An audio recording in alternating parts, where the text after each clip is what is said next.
这杆子是垂直的，水的话是向前的，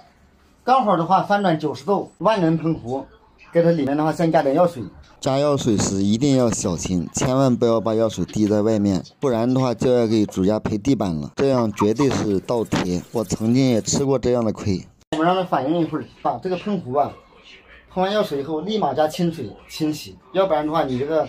喷壶的话用个2、3次就报废了，因为它腐蚀性很强的我们加点把这个喷壶的话用清水冲洗一下，免得它报废这样用清水过一遍就没事了。现在的话我们就开始冲洗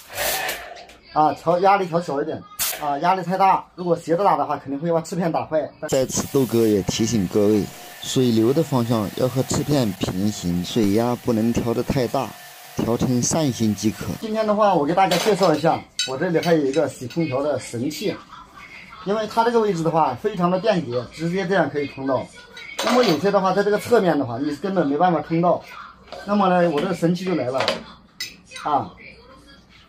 首先的话它这是一个加长杆，这2节加长杆的话可以接在一起这个加长杆使用非常灵活，可以使用1节，也可以使用2节，也可以使用3节。然后呢这里有一个弯头弯头的话我里面躲了一个斗头，斗头打的孔，打的小孔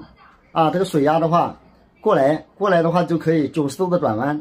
我们现在试一下。首先的话把我们这个枪头拆掉这个也拆掉了，拆掉以后把它这个接起来。这个枪头和这个加长杆螺丝牙都是配套的，可以随意的拆装。这个加长杆最大的优点就是前面自己加了一个弯头，这个水可以翻转90度是侧面的话我们就可以这样，这杆子是垂直的水的话是向前的，刚好的话翻转90度。是在窗户这边的话我们这长杆可以伸过去，人的话就不用出高空，就不用出去，就可以清洗了空调。我们现在洗一下看看。这个加长杆最大的优点就是出水方向和翅片是平行的，避免打坏空调翅片。各位朋友，你觉得这个枪头做的有没有创意？有没有更好的办法？这样都可以我们再换回原来的枪头。老铁们觉得这种枪头有用的话，帮忙点个关注，评论区讨论要挑战上一级。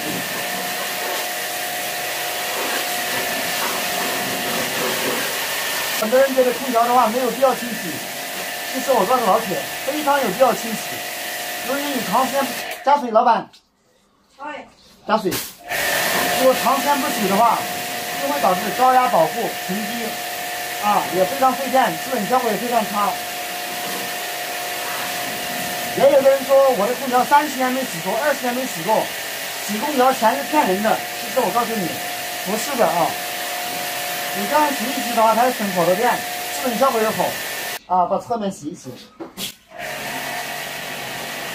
你们认为空调有没有必要清洗呢？这样的话就洗的差不多了把这过滤网的话洗一洗把挡风条的话洗一洗。